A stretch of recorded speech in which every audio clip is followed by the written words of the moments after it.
Os Mensageiros. Segundo livro da coleção A Vida no Mundo Espiritual, ditado pelo espírito André Luiz e psicografado pelo médium brasileiro Francisco Cândido Xavier. Capítulo 11. Belarmino, o Doutrinador. As lições eram eminentemente proveitosas. Traziam-me novos conhecimentos e, sobretudo, com elas, admirava cada vez mais a bondade de Deus, que nos permitia a todos a restauração do aprendizado para serviços do futuro. Muitos de nós havíamos atravessado zonas purgatoriais de sombra e tormento íntimo, uns mais, outros menos. Bastara, contudo, o reconhecimento de nossa pequenez, a compreensão do nosso imenso débito, e ali estávamos, todos, reunidos em nosso lar e animando energias desfalecidas e reconstituindo programas de trabalho. Eu vi em todos os companheiros presentes o reflorescimento da esperança. Ninguém se sentia ao desamparo, observando que numerosos médiuns prosseguiam em valiosa permuta de ideias referentemente ao quadro de suas realizações e ouvindo tantas observações sobre doutrinadores. Perguntei a Vicente, em tom discreto: não seria possível, para minha edificação, consultar a experiência de algum doutrinador em trânsito por aqui? Recolhendo notícias de tantos médiuns com enorme proveito, creio não deva perder esta oportunidade. Vicente refletiu um minuto e respondeu: procuremos Belarmino Ferreira. É meu amigo há alguns meses. Segui o companheiro através de grupos diversos. Belarmino lá estava a um canto, em palestra com um amigo. Fisionomia grave, gestos lentos, deixava transparecer grande tristeza no olhar humilde. Vicente apresentou-me, afetuoso, dando início à conversação edificante. Após a troca de alguns conceitos, Belarmino falou, comovido: com que, então, meu amigo deseja conhecer as amarguras de um doutrinador falido? Não digo isso, obtemperei a sorrir, desejaria conhecer sua experiência, ganhar também de sua palavra educativa. Ferreira esboçou o sorriso forçado, que expressava todo o absinto que ainda lhe requeimava a alma, e falou: a missão do doutrinador é muitíssimo grave para qualquer homem. Não é sem razão que se atribui a nosso Senhor Jesus o título de mestre. Somente aqui vim ponderar bastante esta profunda verdade. Meditei muitíssimo, refleti intensamente e concluí que, para atingirmos uma ressurreição gloriosa, não há, por enquanto, outro caminho além daquele palmilhado pelo doutrinador divino. É digna de menção a atitude dele, abstendo-se de qualquer escravização aos bens terrestres. Não vemos passar o Senhor em todo o Evangelho, senão fazendo o bem, ensinando o amor, acendendo a luz, disseminando a verdade. Nunca pensou nisso.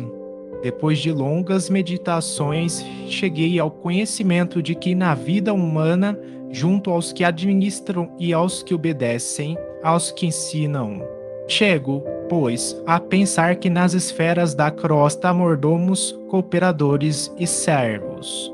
Muito especialmente, os que ensinam devem ser dos últimos. Entende o meu irmão? Ah, sim, havia compreendido perfeitamente. A conceituação de Belarmino era profunda e irrefutável. Aliás, nunca ouvira tão belas apreciações relativamente à missão educativa. Após ligeiro intervalo, continuou sempre grave. A de estranhar, certamente, tenho fracassado, sabendo tanto. Minha tragédia angustiosa, porém, é a de todos os que conhecem o bem, esquecendo-lhe a prática. Calou-se de novo, pensou e prosseguiu. Faz muitos anos saí de nosso lar com tarefa de doutrinação no campo do espiritismo evangélico. Minhas promessas aqui foram enormes. Minha abnegada Elisa dispôs-se a acompanhar-me no serviço laborioso. Ser minha companheira desvelada, abençoada amiga de sempre. Minha tarefa constaria de trabalho assíduo no Evangelho do Senhor, de modo a doutrinar, primeiramente com exemplo e, em seguida, com a palavra. Duas colônias importantes que nos convizinham enviaram muitos servos para a mediunidade e pediram ao nosso governador cooperasse com a remessa de missionários competentes para o ensino e a orientação. Não obstante meu passado culposo, candidatei-me ao serviço com endosso do ministro Gedeão, que não vacilou em auxiliar-me. Deveria desempenhar atividades concernentes ao meu resgate pessoal e atender à tarefa honrosa, veiculando luzes a irmãos nossos nos planos visível e invisível. Impunha-se-me, sobretudo, o dever de amparar as organizações mediúnicas, estimulando companheiros de luta postos na terra a serviço da ideia imortalista. Entretanto, meu amigo, não consegui escapar à rede envolvente das tentações. Desde criança, meus pais socorreram-me com as noções consoladoras e edificantes do espiritismo cristão. Circunstâncias várias que me pareceram casuais situaram meu esforço na presidência de um grande grupo espiritista. Os serviços eram promissores, as atividades nobres e construtivas, mas enchi-me de exigências, levado pelo excessivo apego à posição de comando do barco doutrinário. 8 médiuns, extremamente dedicados ao esforço evangélico, ofereciam-me colaboração ativa, contudo, procurei colocar acima de tudo o preceito científico das provas insufismáveis. Cerrei os olhos à lei do merecimento individual, ouvirei os imperativos do esforço próprio e, envaidecido com os meus conhecimentos do assunto, comecei por atrair amigos de mentalidade inferior ao nosso círculo, tão somente em virtude da falsa posição que usufruíam na cultura filosófica e na pesquisa científica. Insensivelmente, vicejaram-me na personalidade estranhos propósitos egoísticos.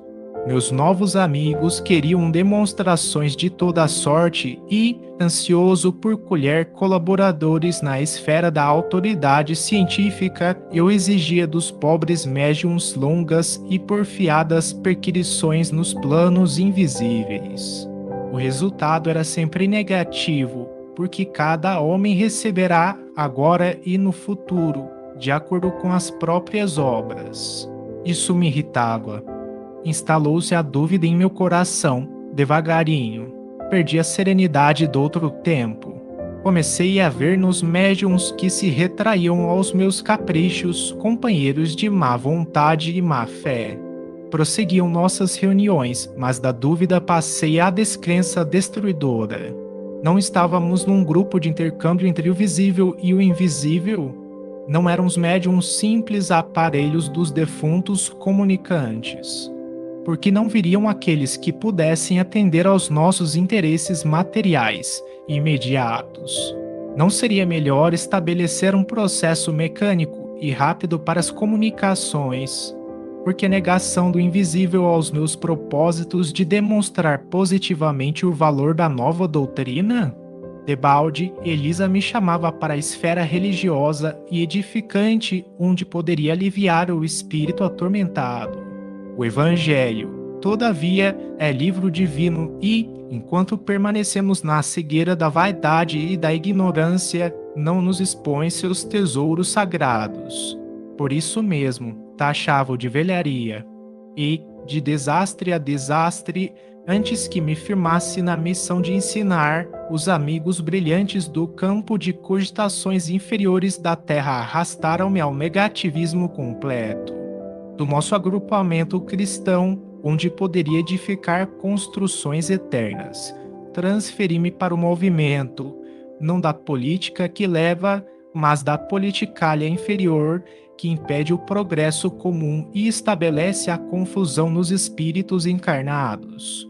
Por aí, estacionei muito tempo, desviado dos meus objetivos fundamentais, porque a escravidão ao dinheiro me transformara os sentimentos. E assim foi até que acabei meus dias com uma bela situação financeira no mundo e um corpo crivado de enfermidades, com um palácio confortável de pedra e um deserto no coração. A revivescência da minha inferioridade antiga religou-me a companheiros menos dignos no plano dos encarnados e desencarnados, e o resto meu amigo poderá avaliar: tormentos, remorsos, expiações. Concluindo, asseverou: mas como não ser assim? Como aprender sem a escola, sem retomar o bem e corrigir o mal? Sim, Belarmino, disse abraçando-o, você tem razão. Tenho a certeza de que não vim tão só ao centro de mensageiros, mas também ao centro de grandes lições.